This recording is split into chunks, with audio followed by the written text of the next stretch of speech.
Hello students, I hope you all are well. In this video we are going to start introduction of exercise 8.2. Okay तो बेटा 8.1 जो थी हम वो complete कर चुके हैं विथ इंट्रोडक्शन. ओके तो बेटा इसमें हमें क्या गिवन है, हमने देखना है कि हम किसी भी ट्रिग्नोमेट्रिक रेशियो की वैल्यू को कैसे फाइंड करते हैं, वो भी हमने कुछ स्पेसिफिक एंगल्स के लिए देखना है. अब वो स्पेसिफिक एंगल कौन से हैं जो हमने ट्रिग्नोमेट्रिक रेशियोज देखे थे 0 डिग्री के लिए, 30 डिग्री के लिए, है ना, 45 डिग्री के लिए, उसके बाद हमने देखा 60 डिग्री, देन 90 डिग्री. अब इनके लिए अभी तक हमने केवल ट्रिग्नोमेट्रिक रेशियोज देखे थे, जहाँ पे हमने देखा था कि ट्रिग्नोमेट्रिक रेशियो क्या होता है, किसी भी एक राइट एंगल ट्रायंगल का एंगल, है ना, एंगल और साइड का रेशियो. साइड्स क्या क्या थी बेटा, इसको हमने बोला था hypotenuse, this is perpendicular and this is base, और ये कोई एंगल थीटा. तो इस एंगल थीटा का इन साइड्स के रिस्पेक्ट में जो रेशियो था, यानी कि किसी भी ट्रायंगल का ऐसा रिलेशन जिसमें कि हम इस ट्रायंगल के साइड्स की लेंथ और उसके एंगल के रेशियो के बारे में बात करेंगे या उनके रिलेशनशिप के बारे में बात करेंगे, दैट इज ट्रिग्नोमेट्रिक रेशियो, है ना. तो ये डिटेल में हमने समझा था पिछली एक्सरसाइज के इंट्रोडक्शन में. अब हमने देखना है कि जो ट्रिग्नोमेट्रिक रेशियोज थे, जैसे हमने पढ़ा था साइन, कोसाइन जिसकी शॉर्ट फॉर्म होती है कॉस, ठीक है, टेंजेंट यानी टेन, कॉटेंजेंट यानी कॉट, सेक यानी सीकेंट एंड कोसिकेंट यानी कोसेक. ठीक है, तो इन सब के लिए हमने क्या पढ़ा था, ट्रिग्नोमेट्रिक रेशियोज पढ़े थे. अब हम इन ट्रिग्नोमेट्रिक वैल्यूज़ के लिए, यानी जो ये ट्रिग्नोमेट्रिक रेशियोज है ना, इनके लिए कुछ स्पेसिफिक एंगल्स गिवन है, इनकी वैल्यूज़ को फाइंड करेंगे. यानी कि साइन 0 डिग्री, वैसे ही कॉस 0 डिग्री, वैसे ही टेन 0 डिग्री, और इसी तरीके से साइन 30 या फिर बोले कॉस 30. तो सारे एंगल्स हमने फाइंड करने हैं. तो ये किस तरीके से फाइंड किए जाते हैं, आपने एक टेबल देख ली होगी अपनी बुक में, है ना.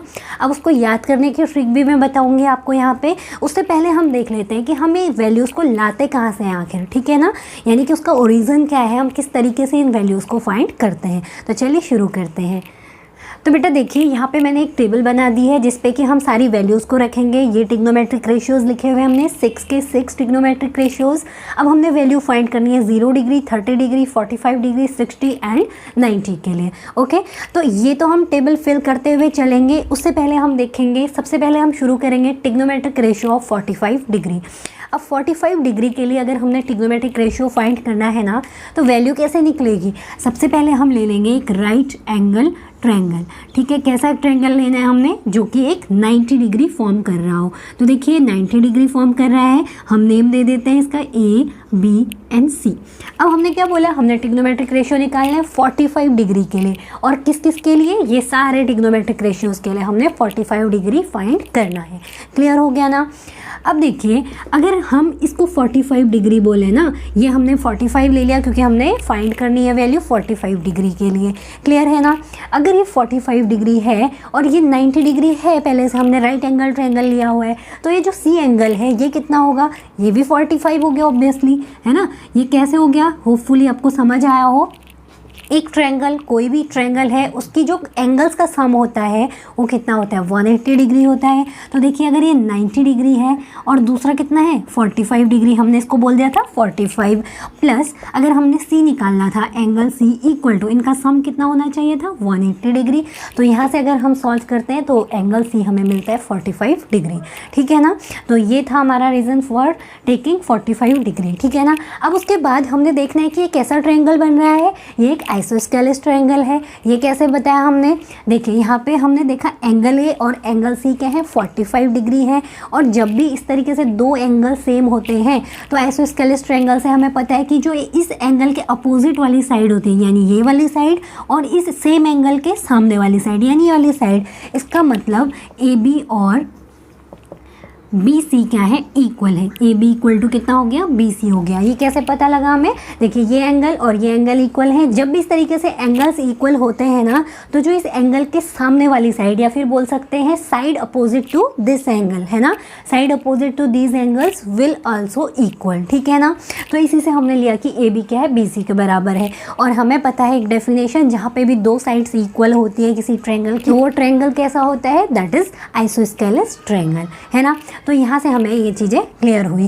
तो चलिए अब आगे बढ़ते हैं. यहाँ से हमने देखा कि एंगल ए कितना है 45 डिग्री. तो देखिए अगर मैं बात करूँ साइन थीटा की, है ना, साइन थीटा हमने पिछले इंट्रोडक्शन में सीखा था. साइन थीटा इक्वल टू क्या होता है बेटा, परपेंडिकुलर अपॉन हाइपोटेन्यूज, ठीक है ना, परपेंडिकुलर अपॉन हाइपोटेन्यूज होता है साइन की वैल्यू। इसी तरीके से अगर कॉस की वैल्यू बात करें तो ये सारी चीज़ें हमने सीखी हुई हैं, कॉस, टेन, सेक, है ना, कॉट।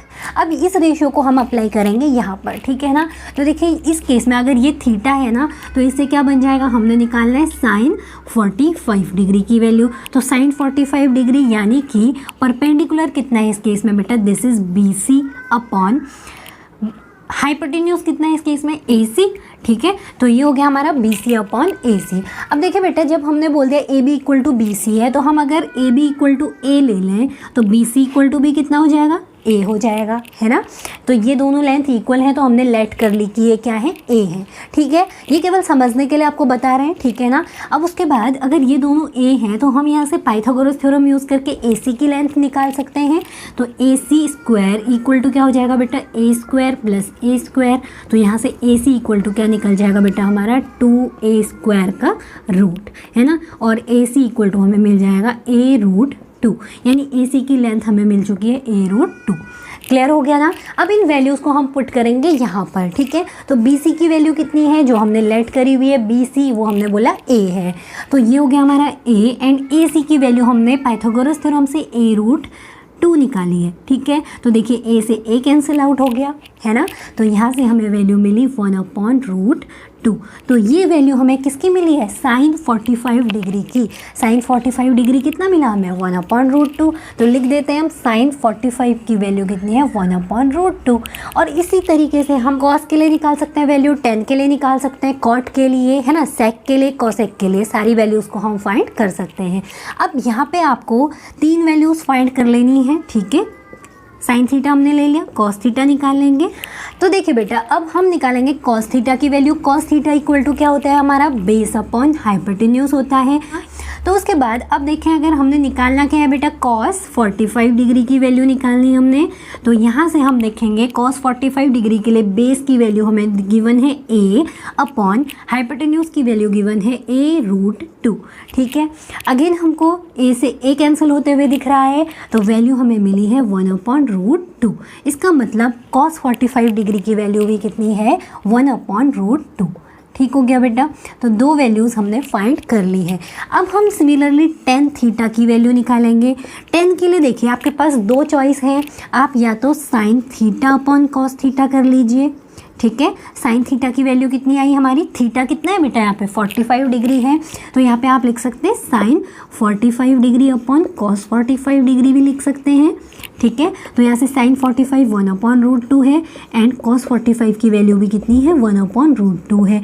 तो देखिए √2 से √2 कैंसिल हो गया, 1 से 1 हो रहा है कैंसिल, तो आंसर इज 1, यानी कि tan 45 की वैल्यू हमें मिल गई है 1, ठीक है। अब एक तरीका ये था, दूसरा तरीका आप इसी तरीके से टिग्नोमेट्रिक रेशियोज लिखेंगे। इसके लिए कितना होता है, टेन थीटा इक्वल टू क्या होता है बेटा टिग्नोमेट्रिक रेशियो से, this is perpendicular upon base.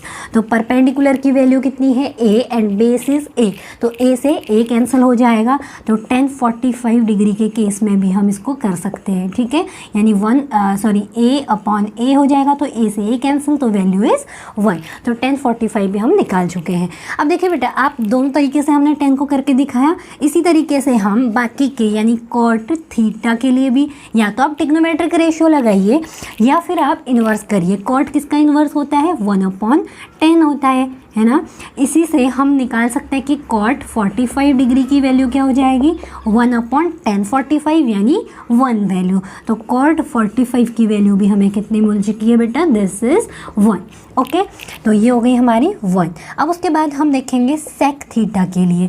तो सेक थीटा का भी अगेन हमें एक फॉर्मूला पता है, दिस इज 1/cos थीटा, ठीक है। अब हम यहाँ पे 45 डिग्री के लिए चेंज करके लिखेंगे इसको, ठीक है। एंगल कितना है हमारा 45 डिग्री।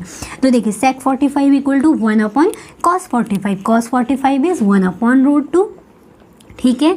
तो इसको सॉल्व करेंगे तो आंसर इज √2। ये सॉल्व करना आता है ना। देखिए ये फ्रैक्शन है एक, और देखिए एक फ्रैक्शन 1 है, ठीक, और एक फ्रैक्शन 1/√2 है। 1 अकेला है तो आप इसके अपॉन में 1 ले सकते हैं, ठीक है। कितना ले सकते हैं, 1। तो आउटर नंबर्स मल्टीप्लाई होती हैं आपस में और इनर वाली नंबर्स आपस में मल्टीप्लाई होते हैं, तो √2 × 1 इज़ √2 हो गया एंड 1 × 1 नीचे हो जाएगा, तो 1 × 1 इज़ 1 और कोई भी number non zero number upon 1 कितना हो जाता है बेटा, वही नॉन ज़ीरो नंबर यानी कि √2 हो गया। क्लियर हो गया ना। तो हमें sec 45 की वैल्यू भी मिल गई √2।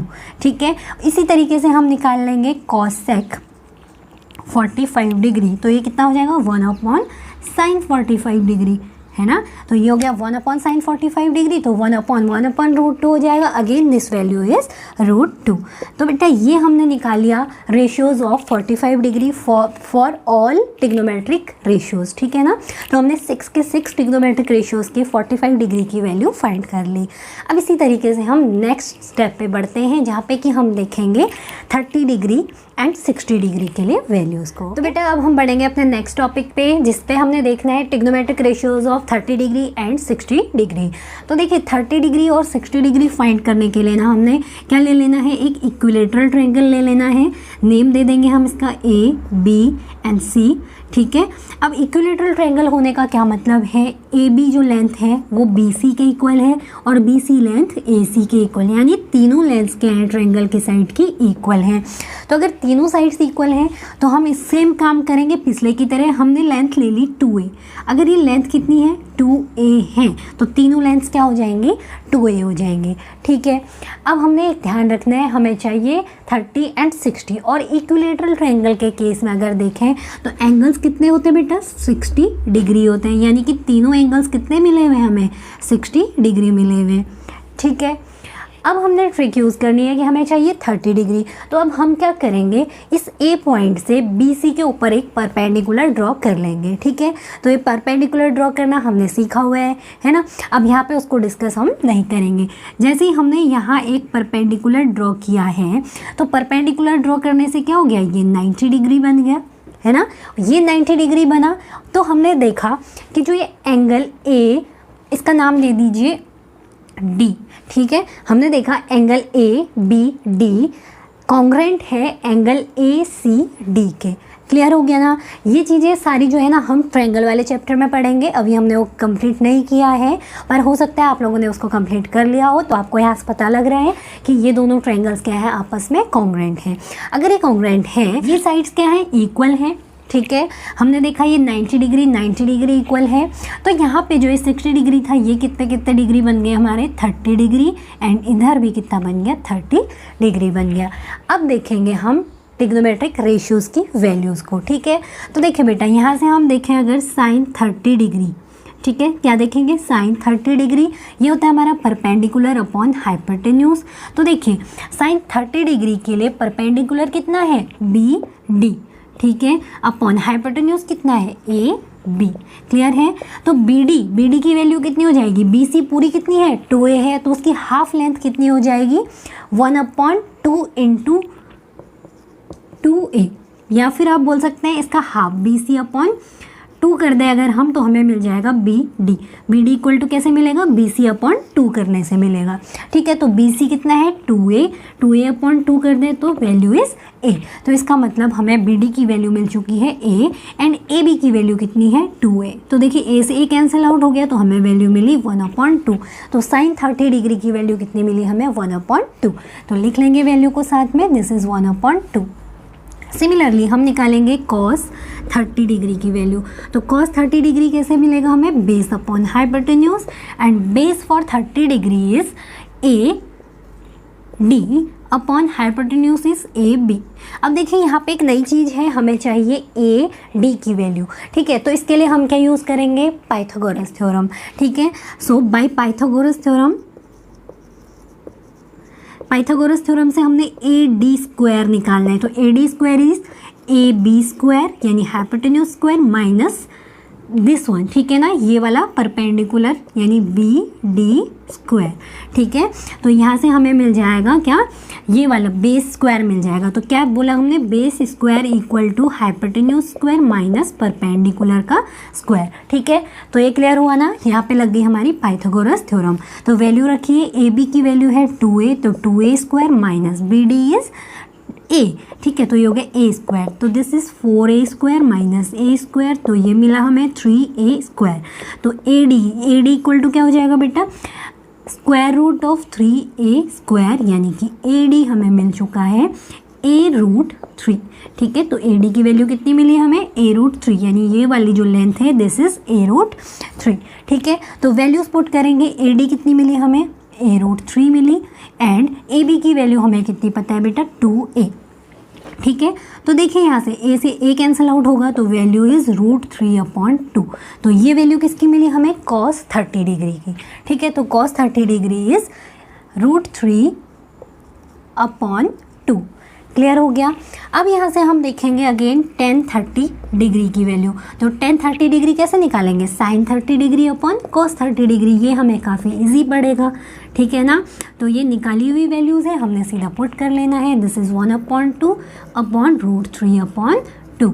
तो देखिए 2 से 2 कैंसिल आउट हो गया, और यहाँ पे देखिए ये √3 है ना, ये √3 का क्या हो जाएगा, 1/√3, क्या हुआ, बाहर बाहर वाली नंबर्स मल्टीप्लाई और अंदर अंदर वाली होती है मल्टीप्लाई, है ना। तो ये हमें मिल चुका है 1/√3। तो ये वैल्यू हमें मिली tan 30 डिग्री के लिए 1/√3। अब देखिए बाकी की ये 3 वैल्यूज़ हम ऐसे ही निकाल सकते हैं, कैसे, हम रिवर्स करेंगे। tan निकला हमारा 1/√3, तो cot क्या होता है बेटा, cot की वैल्यू क्या होगी, cot 30 डिग्री इक्वल टू होता है 1/tan 30 डिग्री, और tan 30 1/√3 है, तो cot 30 कितना हो जाएगा, √3 हो जाएगा। यानी कि अगर आप 1/1/√3 करेंगे, इसको सॉल्व करेंगे, तो वैल्यू मिलेगी आपको √3, क्लियर हुआ ना। अब ऐसे ही हम sec थीटा के लिए निकालेंगे, sec theta is 1/cos theta, तो cos थीटा की वैल्यू देखिए 30 डिग्री के लिए √3/2, तो sec की वैल्यू हो जाएगी 2/√3। इसी तरीके से cosec 30 डिग्री की बात करें तो दिस इज़ 1/sin 30 डिग्री, तो 1/sin 30 यानी 1/1/2 है ना, 1/1/2 क्या हो जाएगा, 1/1/2, यानी ये वैल्यू है sin 30 की। तो इसको रिवर्स करेंगे तो ये हो जाएगा वैल्यू बेटा 2, ठीक है। तो ये निकाल ली हमने वैल्यू फॉर 30 डिग्री। अब हम देखेंगे values of trigonometric ratios for 60 degree. तो देखिए बेटा 60 डिग्री के लिए अगेन हम लगाएंगे फॉर्मूला sin 60 डिग्री, ठीक है। साइन की वैल्यू होती है हमारी परपेंडिकुलर अपॉन हाइपोटेन्यूज। अब 60 वाले के लिए परपेंडिकुलर कौन सा है बेटा, ए डी परपेंडिकुलर है, and hypotenuse is A B. तो ए डी की वैल्यू है हमारी a√3 and A B is 2a, तो a से a कैंसिल आउट हो गया, तो दिस इज √3/2। तो देखिए sin 60 डिग्री की वैल्यू क्या मिली हमें, √3/2, तो लिख देंगे sin 60 इज √3/2, क्लियर हो गया ना। अब ऐसे ही हम देखेंगे cos 60 डिग्री के लिए, cos 60 is base upon hypotenuse. Base कितना है 60 डिग्री के लिए बेटा, this is B D and hypotenuse is A B. तो बी डी वैल्यू कितनी है बेटा, a, एंड ए बी की वैल्यू है 2a, तो a से a cancel out, this is 1/2।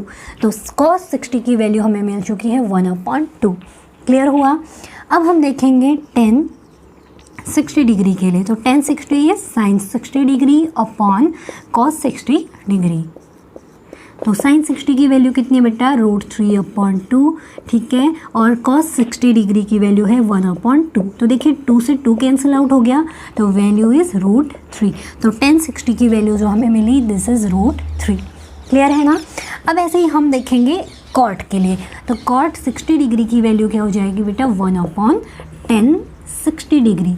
तो 60 डिग्री 1/tan 60 की वैल्यू हमें मिली थी √3, तो cot 60 डिग्री इज़ 1/√3, ठीक है। वैसे हम देखेंगे sec 60 डिग्री के लिए, this is 1/cos 60 degree and 1/cos 60 की वैल्यू है 1/2। तो ये रिवर्स हो जाएगा बेटा जब सॉल्व करेंगे, तो इट इज़ 2, ठीक है। तो ये वैल्यू हमें मिल गई 2। अब हम देखेंगे cosec 60 डिग्री। cosec 60 डिग्री होने का मतलब 1/sin 60 डिग्री होना, तो 1/sin 60 यानी कि 1/√3/2। तो ये वैल्यू भी रिवर्स हो जाएगी, तो 2/√3 हमें वैल्यू मिलेगी। तो 2/√3 is cosec 60 degree. Hopefully students ये सारे टिग्नोमेट्रिक रेशियोज अच्छे से समझ आ गए होंगे। अब हम देखते हैं trigonometric ratios for 0 degree and 90 degree, ठीक है ना। तो बेटा अब हम समझते हैं टिग्नोमेट्रिक रेशियोज ऑफ 0 डिग्री के लिए, ठीक है ना। तो 0 डिग्री के लिए अगर हमने एंगल्स की वैल्यू फाइंड करनी है for all these trigonometric ratios, तो उसके लिए हमने एक फिगर आपके लिए ड्रॉ किया हुआ है।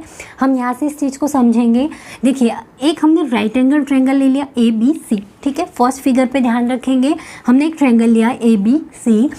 अगर आपसे बोला जाए कि हम ये जो ए एंगल है ना, ये जो भी एंगल है एंगल ए, हम इसको क्या बोल सकते हैं, थीटा या फिर 60 डिग्री 30 डिग्री, कुछ भी जितनी भी उसकी मेजरमेंट है, अगर हम उसको कम करते हुए चलें, कम यानी कि और छोटा, अगर ये 60 है तो फिर हमने कर दिया 30 डिग्री, अगर ये 30 है तो फिर हमने कर दिया 15 डिग्री। इसी तरीके से हम कम कम करते रहेंगे और एक बार हमने इतनी कम कर दी कि ये जो लेंथ थी ना, ये ए बी के ऊपर ओवरलैप हो गई। यानी कि देखिए, ये ए सी जो लाइन थी, ये ए सी लाइन एक बार जाके यहाँ आ गई थी, फिर ये एसी लाइन यहाँ पहुँची और फिर वही एसी लाइन जो ये एसी थी यहाँ आई, फिर यहाँ आई, अब AB के ऊपर ओवरलैप हो गई। इसका मतलब हमने देखा कि जो AC की वैल्यू है वो किसके बराबर हो गई है, लेंथ AB के। AC की लेंथ किसके इक्वल हो गई है, AB की लेंथ के इक्वल हो गई है। और उसी के साथ साथ हमने देखा जो BC की लेंथ थी, यहाँ पे ये लेंथ है, उसके बाद कम हुई, फिर और कम हुई, यानी BC वाली लेंथ कम हो रही है। तो ये देखिए, BC लेंथ कम हुई और यहाँ आके एकदम से 0 हो गई। जब इसके ऊपर ओवरलैप हो गई, इसका मतलब लेंथ कितनी हो गई, 0 हो गई, है ना। तो ये हम बोल सकते हैं कि BC इक्वल टू 0, ठीक है ना। ये हम 0 बोल रहे हैं पर एग्जैक्टली 0 नहीं होगा, हम कह सकते हैं कि 0 के इक्वल हो गया। जब उसके ऊपर ओवरलैप हो रहा है तो इसका मतलब वो 0 के इक्वल हो रहा है, ठीक है ना। इसी तरीके से हमने इन लेंथ को भी क्या बोल दिया, ये लगभग क्या है, इक्वल है। Approximately AC equal to BC हो गया। अब देखिए, यहाँ से हम वैल्यूज़ फाइंड करेंगे 0 डिग्री के लिए। तो देखिए, साइन 0 डिग्री इक्वल टू क्या हो जाएगा, हमने एंगल कितना बना दिया, एंगल ए किसके इक्वल कर दिया, लगभग 0 के, ठीक है ना। तो अब देखिए, साइन 0 डिग्री, साइन की वैल्यू होती है परपेंडिकुलर अपॉन हाइपोटेन्यूज। तो देखिए, अगर AB ट्रायंगल की बात करें तो परपेंडिकुलर कितना है हमारा, BC, and hypotenuse is AC। तो देखिए, लास्ट में जहाँ पे हमने एंगल ए को 0 कर दिया है ना, वहाँ पे जो BC की लेंथ है वो कितनी हो चुकी है, 0 हो चुकी है। तो BC की वैल्यू हम रखेंगे 0 एंड AC की वैल्यू कितनी है बेटा, AC इक्वल टू आप बोल देंगे, कोई भी लेंथ अगर होती है ABC, तो अगर कोई भी नॉन ज़ीरो लेंथ आती है, 0 अपॉन कोई भी नॉन ज़ीरो लेंथ कितनी हो जाएगी, 0। इसका मतलब साइन 0 की वैल्यू हमें मिल चुकी है 0 डिग्री, ठीक हो गया। इसका मतलब साइन 0 की वैल्यू हमें मिल चुकी है 0। क्लियर हो गया ना। तो बेटा इससे हम कंक्लूज़न ये निकाल सकते हैं, जब भी एंगल A 0 के बहुत क्लोज है, ठीक है, तब हमारी साइन 0 की वैल्यू क्या आती है, 0 के बिल्कुल क्लोज मिलती है हमें। क्लियर हो गया ना। तो यहाँ से हमें साइन 0 की वैल्यू मिल चुकी है 0।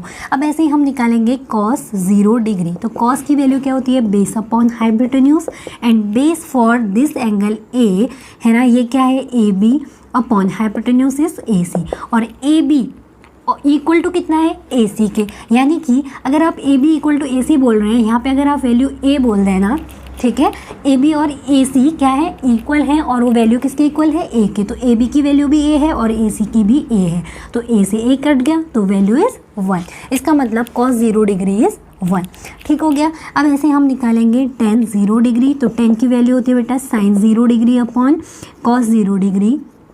तो यहाँ से साइन 0 की वैल्यू 0 अपॉन cos 0 इज़ 1, तो वैल्यू इज़ 0। तो tan 0 की वैल्यू हमें मिल चुकी है 0 डिग्री। क्लियर हो गया ना। अब ऐसे ही हम कॉट के लिए निकालेंगे। तो cot 0 डिग्री इक्वल टू क्या होता है बेटा, 1 अपॉन tan 0 डिग्री, ठीक है। तो 1 अपॉन tan 0 की वैल्यू कितनी है, 0। तो 1 अपॉन कोई भी नहीं, 0 वाला नंबर है, यानी कोई भी नॉन ज़ीरो नंबर के अपॉन में अगर 0 है तो ये अनडिफाइंड फॉर्म होती है, और हम इसको इस तरीके के साइन से दिखाते हैं, ठीक है। ये क्या है, अनडिफाइंड, जिसको कि हम डिफाइन नहीं कर सकते, ठीक है। तो कोई भी नॉन ज़ीरो नंबर अपॉन 0 आपसे पूछा जाए तो आप बताएंगे दिस इज़ अनडिफाइंड फॉर्म, ठीक है ना। तो ये हमें मिल चुका है अनडिफाइंड फॉर्म। अब हमको सेक थीटा की वैल्यू निकालनी है, यानी सेक 0 दिस इज़ 1 अपॉन cos 0, 0, तो cos 0 की वैल्यू कितनी है 1, तो 1/1 इज़ 1, तो ये वैल्यू हो गई 1। और cosec थीटा इक्वल टू होता है 1/sin थीटा, ठीक है, तो 1/sin थीटा की वैल्यू कितनी है 0 डिग्री की वैल्यू है 0, तो ये अगेन क्या हो गया अनडिफाइंड फॉर्म, तो ये हो गया हमारा cosec थीटा के लिए जो कि हमें मिला अनडिफाइंड फॉर्म। क्लियर है ना। तो आपको ये फिगर याद रखना है, हमने क्या करना था एंगल को एक ज़ीरो बनाना था, और ज़ीरो एंगल बनाने के लिए हमने क्या किया एंगल ए को थोड़ा थोड़ा करके छोटा करते हुए ले गए, और जैसे ही हमने उसको ज़ीरो के क्लोज कर दिया ना एंगल ए को, वैसे ही हमने देखा कि जो बी सी की लेंथ है वो भी क्या है ज़ीरो के काफ़ी क्लोज आ चुकी है, ठीक है ना। और इन वैल्यूज़ को हमने पुट किया ट्रिग्नोमेट्रिक रेशियोज़ पे, तो वहाँ से हमें ये सारी वैल्यूज़ मिल गई। क्लियर हुआ ना। अब हमने देखना है लास्ट वाले एंगल यानी 90 डिग्री के लिए ट्रिग्नोमेट्रिक रेशियो की वैल्यू को। तो देखिए बेटा अब हम देखेंगे फॉर 90 डिग्री, इसके लिए अगेन हमने एक ट्रायंगल का पैटर्न लिया हुआ है। देखिए यहाँ हमने लिया ए बी सी एक ट्रायंगल, ठीक है, कौन सा ट्रायंगल है ए बी एंड सी, ठीक है। 90 डिग्री कहाँ पे फॉर्म कर रहा है एंगल बी पर, और एंगल ए जो है वो कोई एक्यूट एंगल है, और एंगल सी भी क्या है एक एक्यूट एंगल है। अब जैसे जैसे हम ना ये लेंथ आगे कर रहे हैं, यानी कि जो ए सी लाइन है ना इसको हम बी सी की तरफ को मूव कर रहे हैं, ये ए सी लाइन है इसको हमने बी सी की तरफ लेना है, ठीक है ना। इस तरीके से हम पास चले गए, यहाँ गए, ठीक है। जैसे हम यहाँ पास की तरफ गए तो जो एक्यूट एंगल था ना इसकी वैल्यू थोड़ी बड़ी हो गई है ना, ये थोड़ा बड़ा हो गया, यानी अगर ये 30 डिग्री था तो ये कितना बन गया 60। फिर इस तरीके से और आगे की तरफ गए तो ये थोड़ी वैल्यू और बढ़ गई, हो सकता है कि कितना हो गया 85 डिग्री, ठीक है ना, ये 85 डिग्री तक पहुँच गया। फिर अगर ये और क्लोज चले गया यानी ये बी सी वाली लाइन पे टच हो गई, कौन सी लाइन ए सी लाइन, ये पास जाती रही, ये जो ए सी लाइन है ये बी सी के पास जाती रही, और ये ए सी लाइन ने बी सी लाइन को क्या कर दिया ओवरलैप कर दिया, और जैसे ही ओवरलैप किया इस केस में हमें दिखा जो एंगल सी है वो नियरली इक्वल हो गया हमारा 0 डिग्री के, ठीक है, ये क्या है नियरली क्लोज हो गया है 0 डिग्री के। और वैसे ही एंगल ए की बात करें तो ये नियरली क्लोज हो चुका है 90 डिग्री के, ठीक है ना। क्या हो गया एंगल ए जो है ये बी के इतने पास चले गए कि वो 90 डिग्री के काफ़ी क्लोज हो चुका है। अब देखिए यहाँ से हमने देखा कि जो लेंथ ए सी है वो किसके इक्वल हो चुकी है बी सी लेंथ के इक्वल हो चुकी है। सपोज कर लीजिए कि हमने बोल दिया ये ए लेंथ है, ठीक है ना, और हमने यहाँ पे देखा कि जो ये ए बी लेंथ थी ये कम होती रही और यहाँ जाके ए बी लेंथ नियरली किसके क्लोज हो चुकी है 0 के, यानी कि ए बी की लेंथ कितनी हो गई है 0। क्लियर है ना। अब यहाँ से हम देखेंगे साइन 90 डिग्री की वैल्यू। तो साइन के लिए हमें पता है परपेंडिकुलर और अपॉन हाइपोटेन्यूज होता है हमारा जो ट्रिग्नोमेट्रिक रेशियो है। क्लियर है। तो परपेंडिकुलर की अगर बात करें इस एंगल के लिए तो ये क्या है बेटा B C upon hypotenuse is A C. तो देखिए बी सी की वैल्यू कितनी है ए एंड ए सी की वैल्यू भी कितनी है ए, तो ए से ए कैंसिल आउट हो गया तो वैल्यू इज़ 1। तो साइन 90 की वैल्यू हमें कितनी मिली है बेटा दिस इज़ 1। क्लियर हुआ। इसी तरीके से हम कॉस 90 डिग्री भी निकालेंगे। Cos 90 is base upon hypotenuse. Base कितना है बेटा इस केस में A B and hypotenuse is A C, और ए बी की वैल्यू कितनी है 0 एंड हाइपोटेन्यूज इज ए, तो ये वैल्यू हो गई 0। तो कॉस 90 कितनी मिली हमें 0। अब तो हम बाकी वैल्यूज़ को खुद ही से फाइंड कर सकते हैं, है ना। तो सबसे मेन बात क्या थी ये समझना था हमने फिगर को, जिसमें कि हमने एंगल ए को क्या करना था नियरली क्लोज टू 90 डिग्री। ठीक है ना, हमने इसको 90 डिग्री के क्लोज लेके आ जाना था। उसके लिए हमने इस ए सी लाइन को मूव करना शुरू किया बी सी की तरफ। जैसे हमने इसको मूव करते हुए बी सी तक ले गए, जब ये ओवरलैप हो गई तो हमने देखा कि बी सी जो लेंथ है ना वो ए सी लेंथ के नियरली क्लोज आ गई है, और हमने देखा कि जो ए बी लेंथ है वो नियरली क्लोज टू 0 हो चुका है। एंगल बी जो था वो 90 था पहले से, और एंगल ए वहाँ ओवरलैप हो गया तो एंगल ए भी कितना हो चुका है 90 डिग्री। तो ये चीज़ें हमने अप्लाई करी है यहाँ पे। तो यहाँ से आप देखिए tan 90 की वैल्यू कितनी हो जाएगी, sin 90 is 1 upon cos 90 is 0। तो ये वैल्यू कितनी हो गई अनडिफाइंड फॉर्म हो गई। क्लियर है ना। Non zero number upon 0 is infinite या फिर अनडिफाइंड फॉर्म। क्लियर है ना। तो यहाँ से हमें मिल गई अनडिफाइंड फॉर्म। अब देखिए cot 90 डिग्री इक्वल टू क्या हो जाएगा 1 अपॉन tan 90 डिग्री होता है, तो 1 अपॉन इनफाइनाइट या फिर बोलिए अनडिफाइंड फॉर्म। तो ये वैल्यू हमें देती है 0। या फिर आप ये चीज़ समझ नहीं पा रहे तो कॉट के लिए एक और चीज़ होती है, this is cos 90 degree upon sine 90 degree. तो cos 90 की वैल्यू कितनी बेटा 0, साइन 90 इज़ 1, तो ये वैल्यू हो गई हमारी 0। तो यहाँ से हमें मिल चुकी 0 वैल्यू। अब सिमिलरली हम निकालेंगे सेक के लिए, दिस इज़ 1 अपॉन कॉस यानी 1 upon 0, again undefined form, clear है। फिर हम कॉसेक 90 डिग्री की वैल्यू देखेंगे 1 अपॉन 1 दैट इज़ 1। तो ये हमारा कंप्लीट हो चुका है चार्ट, ठीक है। हमने सारी वैल्यूज़ को फाइंड किया, हमने इसमें तरीका भी देखा है, काफ़ी इजी वे पे हमने इसको समझ लिया है। अब देखिए इनको हमने याद करना है क्योंकि सारे क्वेश्चंस में ये अप्लाई होते हैं, ठीक है ना।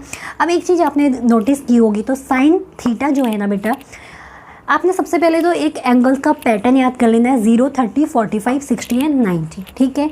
सारी वैल्यूज़ को इस फॉर्मेट में याद करेंगे। साइन 0 डिग्री 0, 30 1/2, 45 1/√2, 60 इज़ √3/2 और 90 कितना है 1।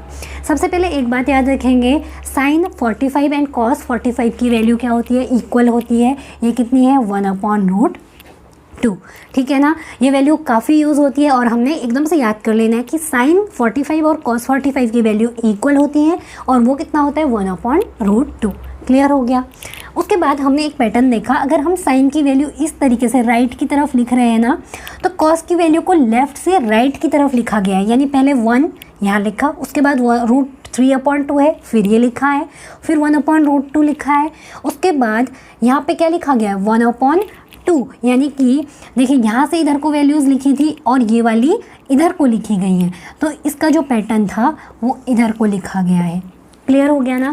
ये जो 0 था ये राइट की तरफ, 0 1/2 राइट को, और कॉस के लिए 0 1/2 लेफ़्ट की तरफ को लिखा गया है। पहले राइट गया फिर लेफ़्ट गया। और अगर आपको ये 2 वैल्यूज़ याद हो गई तो 10 की तो आप निकाल ही सकते हैं साइन अपॉन कॉस करके।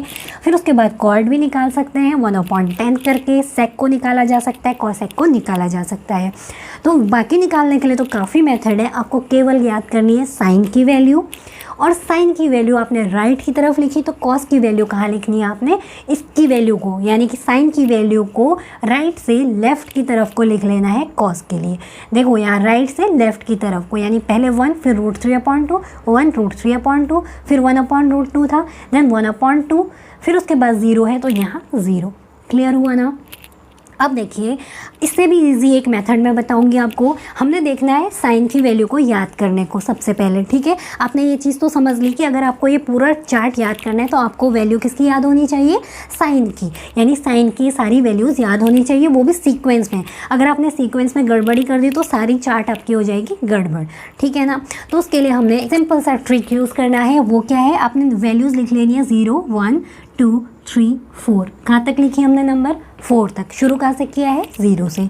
अब हम 4 तक नंबर लिख चुके हैं तो हम क्या करेंगे, इन सारी नंबर्स को 4 से डिवाइड कर देंगे, ठीक है। अलग स्टेप कर लेते हैं। पहला स्टेप ये था, फिर देखिए 0/4 किया, 1/4, 2/4, 3/4 एंड 4/4 कर लिया हमने। क्लियर हो गया। तो हमने अभी तक क्या किया, पहले काउंटिंग लिखी 4 तक जो कि हमें आती है, उसके बाद हमने जितनी काउंटिंग लिखी उसी नंबर से हमने सबको डिवाइड कर दिया, ठीक है। अब देखिए यहाँ से जैसे हमने डिवाइड किया उसके बाद हमारा काम क्या, हमने स्क्वायर रूट ले लेना है इन सब का। अब 0/4 कितना हो जाता है बेटा, 0। अब यहाँ से इसका 1/4 का स्क्वायर रूट हो जाएगा। इसको सॉल्व करिए, 2 2 4। क्लियर हो गया। तो 2 2 4 यानी 1/2 हो गया। फिर ये हो गया हमारा √3/4, ये हो गया हमारा 4 1 जब 4 होता है तो ये √1 हो गया। क्लियर है। अब इसके स्क्वायर रूट की वैल्यूज़ लिख लीजिए। ये स्क्वायर रूट ऑफ 0 कितना होगा, 0। 1/4 का स्क्वायर रूट कितना होगा, 1/2। 1/2 इसका स्क्वायर रूट करना है तो 1 का तो 1 हो जाएगा, 2 का √2 हो जाएगा, ठीक है। अब √3 का देखें तो √3 हो जाएगा और 4 का कितना होगा, 2 होगा। क्लियर है ना। और 1 का स्क्वायर रूट कितना होता है, 1 होता है। तो देखिए निकल गई हमारी वैल्यू साइन के लिए, 0 1/2 1/√2 √3/2 एंड 1। तो आप इसको टैली कर सकते हैं यहाँ से। तो कितना इजी था ना याद करना। अब आपने ये चार्ट एक बार में इसको याद कर सकते हैं आपने केवल करनी है साइन की वैल्यू लर्न। और अगर याद नहीं हो रही है तो ट्रिक है ये, जिसमें कि हमने लिखनी है 1 से लेकर 4 तक की काउंटिंग, उसके बाद हमने डिवाइड कर देना है, उसके बाद उसका स्क्वायर रूट ले लेना है। क्लियर हो गया ना। तो केवल 3 स्टेप में ये काम हो गया, ठीक है ना। होपफुली स्टूडेंट्स आपको ये अच्छे से समझ आ गया होगा कि कैसे हम कुछ पर्टिकुलर एंगल्स के लिए ट्रिग्नोमेट्रिक रेशियोज़ की वैल्यूज़ को फाइंड कर सकते हैं। हमने उसका तरीका भी लर्न कर लिया है और साथ साथ में हमने टेबल भी लर्न कर ली जिसमें कि हमें ट्रिग्नोमेट्रिक रेशियोज़ के कुछ पर्टिकुलर एंगल्स की वैल्यूज़ को दिया गया था। ठीक है ना, तो ये काफ़ी इंपॉर्टेंट टॉपिक है, ये वैल्यूज़ आपको याद होनी चाहिए और धीरे धीरे याद हो जाएंगी। ठीक है ना, आपको केवल फोकस करना है अभी साइन और कॉस की वैल्यूज़ के लिए, और जैसे ये वैल्यूज़ याद हो जाएंगी तो क्वेश्चन करते करते आपको ये पूरी टेबल अच्छे से लर्न हो जाएगी। ओके, तो स्टूडेंट्स मिलते हैं नई वीडियो में विथ न्यू क्वेश्चंस, एग्जांपल्स करेंगे कुछ, उसके बाद हम एक्सरसाइज को प्रोसीड करेंगे। तो वीडियो पसंद आई तो प्लीज़ लाइक और शेयर ज़रूर कीजिएगा और साथ में चैनल पे नए हैं तो चैनल को सब्सक्राइब कर लीजिएगा। तो मिलते हैं नई वीडियो में, तब तक आप अपना ध्यान रखिए, स्वस्थ रहिए, मस्त रहिए।